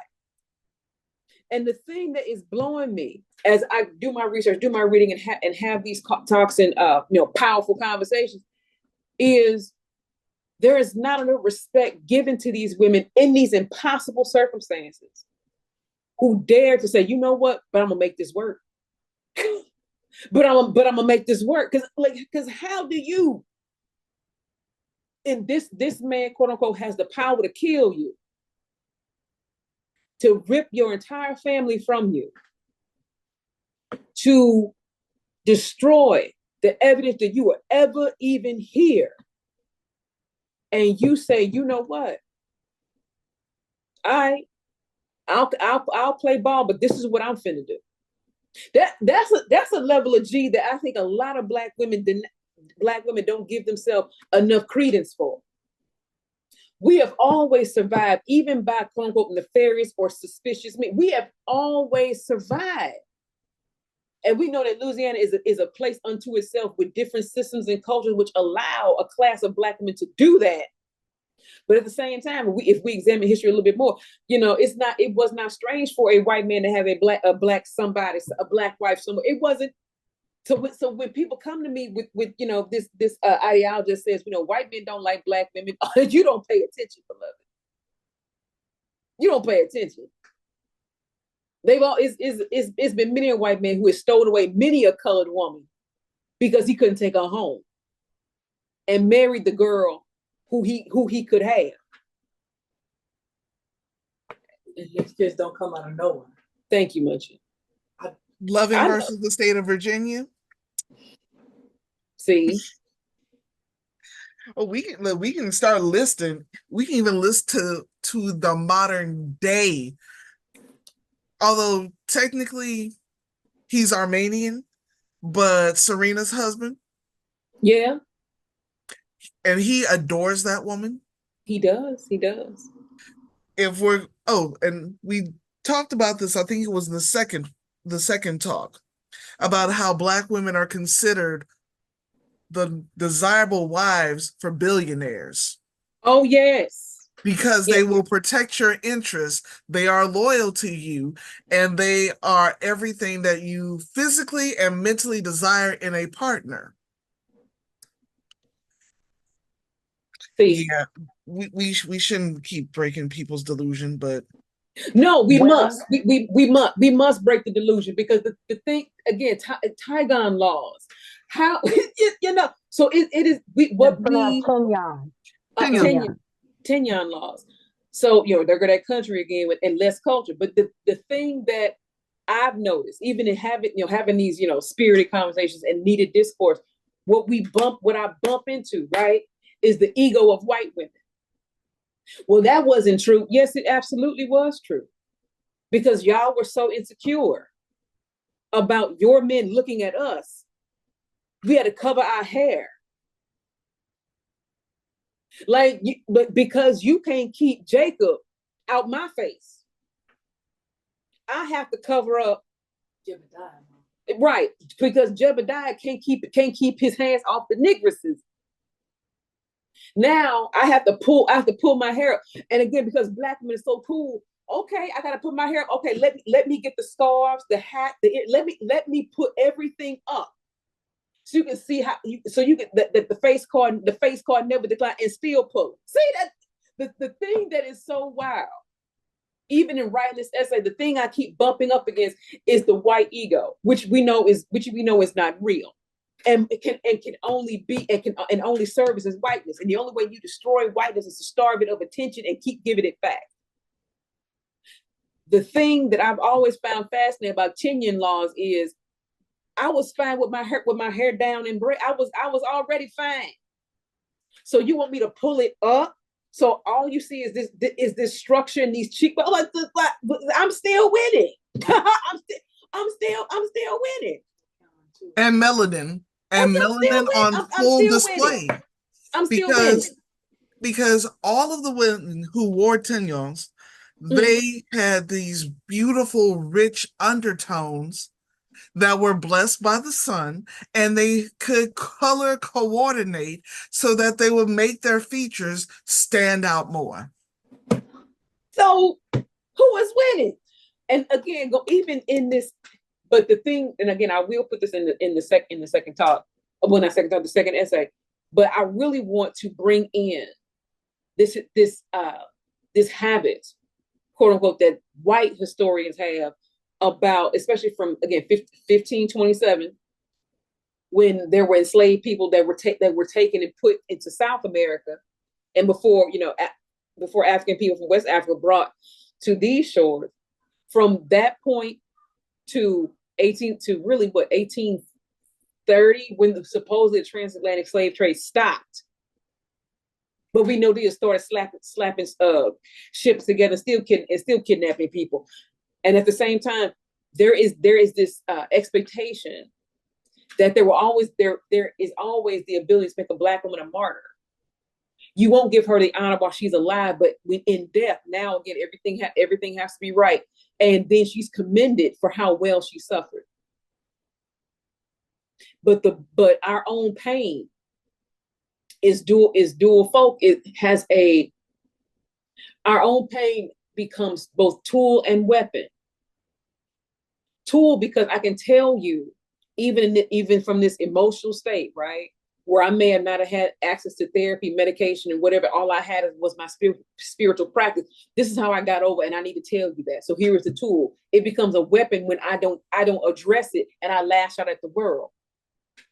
But even in that, this idea, right, of continually tell Black, oh, she's so strong. But what other course do I have? I have other attributes. What else? Right. What else can I do? And again, going back to the essay. Yet no one pays attention to how heavy things are for us. It's not the fact of the weight we are given. It is the fact that we have the audacity to complain that it is heavy. You're not supposed to give Sally Hemings personhood. You're not supposed to do that. You're not supposed to give her. You're not supposed to give these particular women honor as the placard. You're not supposed to do that. You're not allowed. You're not supposed to do. She can only in death. She can only still in death. She can only steal service, and the service goes along with propaganda. Unless you be brave enough to say, you know what, this is what actually happened. And I think, and when I was reading, because I'm still reading, if I'm honest, how the word is passed by Clint Smith, who's actually from New Orleans. He said when he was visiting Monticello that they've now incorporated Sally Hemings into the exhibit, into the slave room, right? That they believe that she slept in, which is half the size of a standard bedroom. And he said there's a shadow that comes on the wall, and no, she said, my name is Sally Hemings. Not everybody knows a lot about me. It gives us a glimpse into who she is or who she was.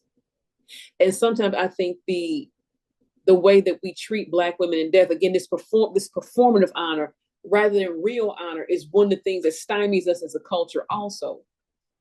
Because there are always women at the beginning and women at the end.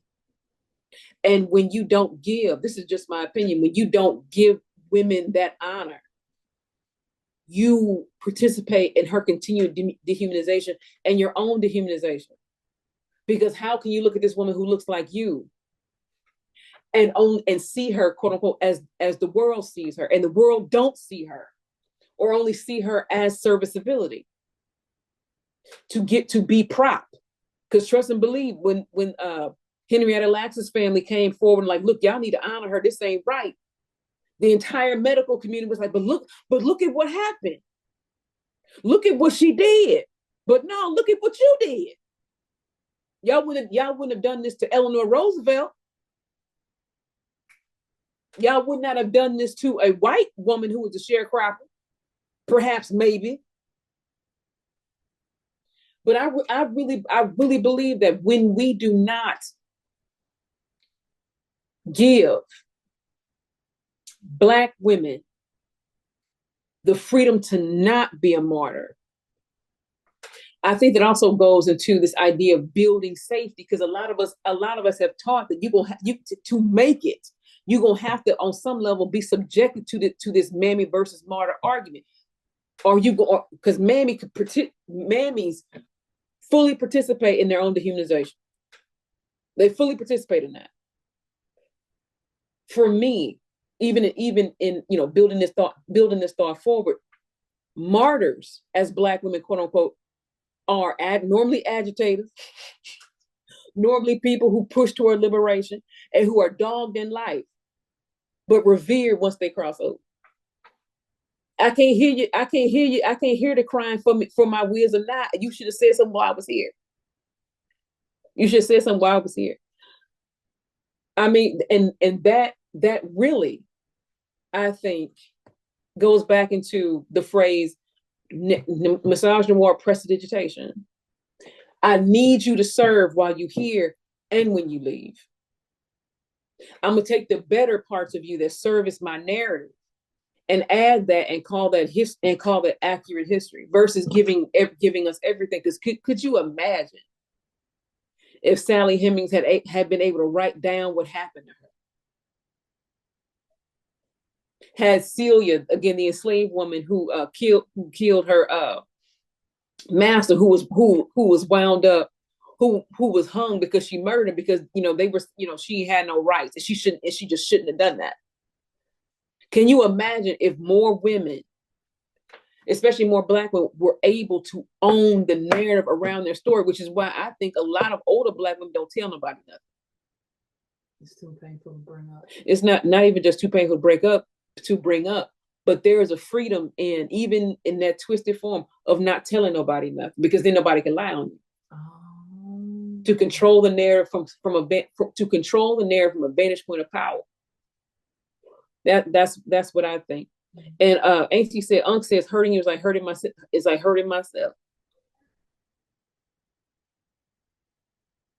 But that's what I really believe, and I'll probably again expound that in a mini essay on the Patreon. But it consistently goes to this mammy versus martyr argument.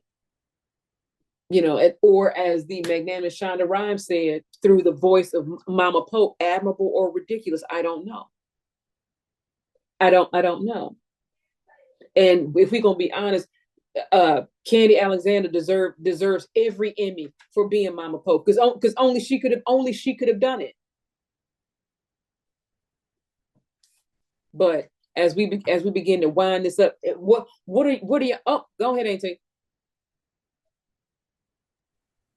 Here's the thing: when you talk about that woman that was hung for defending herself, let's look at the prison system now and how We much time they give the black woman for defending herself in regards to a phallus carrier. A phallus carrier can take one of us off the planet and only get 5 years. But if we take one of them off the planet, they give us life. because remember, battered woman syndrome wasn't even a thing Right. until what, the late 60s, early 70s. Here's the thing. I lived through history, some of this history. I remember when the law was taken off books in 1993 in regards to a phallus carrier having the right to whoop his wife. That was still on the books until then. I was 21. 21. No, that's Danielle in the other room. Yeah. Being 1979. being loud and obvious. Please tell your sister to bring the volume down. But I was 21 years old when they took that law off the books. So think about that. And I'm now 51.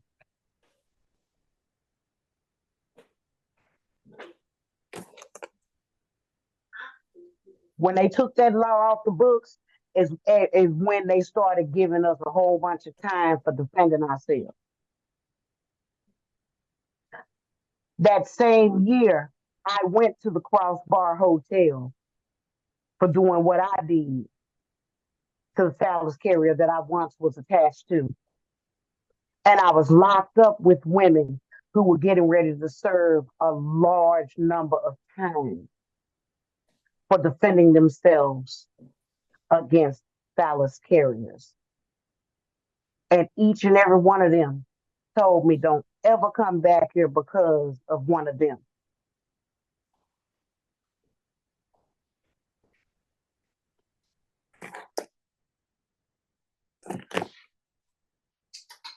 And even as we wrap up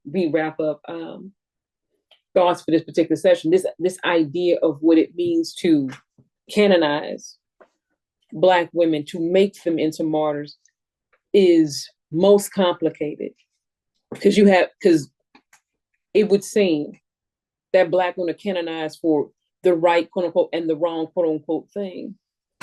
And it really goes to, I think, how you are raised as a Black woman, because I was taught to not shrink and to not let a man put his hands on you and things of that nature. So to a class of people, I'm problematic, and I would be remembered, quote unquote, as an upstart, and to other people, revered. And I am learning that, and I'm not speaking, I'm not speaking early death of myself at all. I want to be healthy, well into my 80s and 90s, still giving people this work, and not in a wheelchair. And the one thing that I think interesting, again, in this idea of misogynoir prestidigitation, that we have to be brave enough as Black women to say, you know what, but this was my story. This is what happened to me. And be okay with, quote unquote, if people receive it or not. And have enough, matriarchs or mentors around you to see what is on your life and push it forward. So you don't risk everything, you don't risk your legacy to foolishness.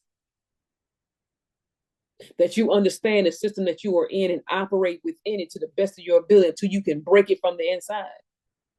Because again, look at what we've discussed, even with, the Picage, even with, Black women sneaking and learning how to read, even with everything that we have faced, our pain has become sadly the tool to pull everybody forward.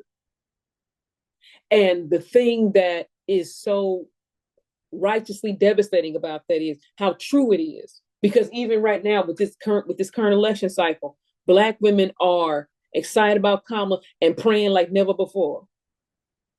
because we need her. We need her to stop fascism. But damn, look at that. We need the black woman to fix it, because we know what's broken. We know what is at stake if it don't get fixed. And we understand that even if she wins, there's still more work to be done to keep pulling all these movements forward. Because we cannot lose ground on this, because y'all don't want to go. Because the census now is, quote unquote, expanding the definition of what it means to be white, even offering the choice to be white to biracial people, if applicable. I know you ain't gonna choose that. It's true. Nah, I'd rather take the seasoned side. Nah, I'd be seasoned. I can't stand it. I'm sorry. I can't. You know what? I cannot eat unseasoned greens, Mom. You don't even eat greens anyway. I don't eat greens, but if I have the option between seasoned and unseasoned greens, I'm going with my aunt's greens. That's where I'm going. That's where I'm staying. I'm sorry. I got real passionate. You really did. I believe you. I believe. And here's the thing. The baby ain't wrong, and that conversation was just had in the space that I was in last night in regards to the biracial children, where they have to have the option to choose what is convenient for them in that moment.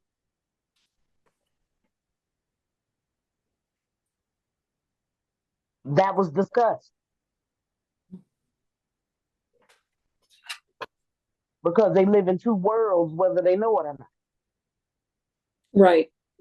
Oh, that's what Nana was telling me about. Your Nana is wiser than you give her credit for. But even as our time together for right now ends, I have to I will look at my calendar and see what we can do, when we can do topic number 5. We come in her name, which will be about a month before the start of the podcast of the same name. Between me, Q, and Auntie Cookie, we came up with these 5 criteria for strength. Criteria to strength, because again, Auntie Cookie said, be a better gatekeeper of our strength. 1, value of self, center you, remember epigenetics. 2, be protective of your person. 3, what's your frame of reference? Your behavior what's your frame of reference for your behavior as to how we give strength and serve? 3, where are your shields? How are you going to make them? And Auntie Cookie said in this particular talk, reclaim the word strong. She also said, be aware of the DEI pushback. You won't take my intelligence or imagination. Are you codependent or the attack? Shields versus freedom. How are you gonna protect? How you gonna protect, and how you gonna go forward? And this is what had me shout. She said, "You must be okay to be first." That's curse breaking. Another criteria of strength. What's your lifestyle decisions? And I remember also Auntie Cookie said, about every 10 years, you as a woman need to reinvent yourself. And she also said, there is nothing new under the sun. And I remember that Auntie Cookie said, you don't center men, don't center white folks in your day-to-day reality, you center you. And I think that, and again, these criteria to strength are going to be in the second edition. And this is, even looking back on this, Auntie Cookie did say that she was going to read over what I give to her and give her input, and I'm grateful for that. But we have to understand that being the martyr is not our ultimate form, and it cannot be, and that cannot be your only legacy as a Black woman. So I'm gonna open it up for final thoughts and last impressions. Q, I know you wrestling with the baby, so I'm gonna let you be last. But go ahead, Auntie.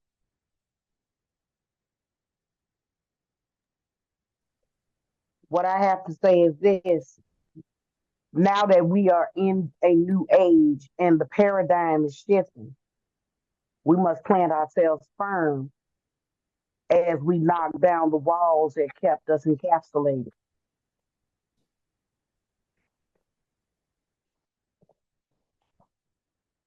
That's powerful. And Professor, I want to leave a little bit of wisdom from Audre Lorde. We are powerful because we have survived. And that is what it is all about, survival and growth. Within each of us, there's some piece of humanness that knows we are not being served by the machine, which orchestrates crisis after crisis and is grinding all our futures into dust. Survival is not a theory.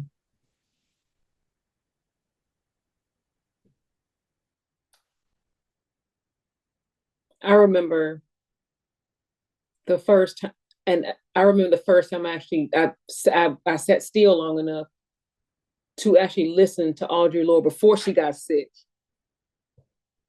And I just remember thinking how needed she is and how needed she was. And I remember what her eulogy, when her eulogy was done by Sonia Sanchez. And I remember Sonia Sanchez, one in a line in her poem said, I send you home. This poem has no eyes. As I send you home. And it is with this righteous work, right? Of the imagining, of the surviving, of retelling stories to convey not just history, but actuality that is always going to be needed and necessary in a world that determines to either erase you or use you up daily. You need that relief of somebody saying, I believe you. You need that. And I love what Audre says there. Survival is not a theory. Q, can you weigh in? I know you with the cheering and whatnot. I just parked my car and pulled up my Kindle because for my closing thought, I would like to read an excerpt from Rest is Resistance by Tricia Hersey. In the text, she says, to be colonized is to accept and buy into the lie of our worth being connected to how much we produce. Keep repeating to yourself, I am enough now. There is no way around this. We have all participated willingly and unwillingly in the allure of grind culture. All of culture is working in collaboration for us not to rest. And when we do listen to our bodies and take rest, many feel extreme guilt and shame. Embrace knowing that you have been manipulated and scammed by a violent system as powerful evidence. Now with this knowledge, you can grieve, repair, rest, and heal. We can rejoice for the beauty of a veil being removed. This is the beginning of the new world we can create. And I want to say thank you, Jennifer, for being a part of the veil being lifted, because the work that you are doing is so important. It is so important. And I think that it is equally important that we remind you of that as often as we can. And thank you, author Jen Julian, and thank you, Auntie Nightshade, because you are a part of the eldership. We collectively are part of the eldership that will anchor those coming behind us. So those are my closing thoughts.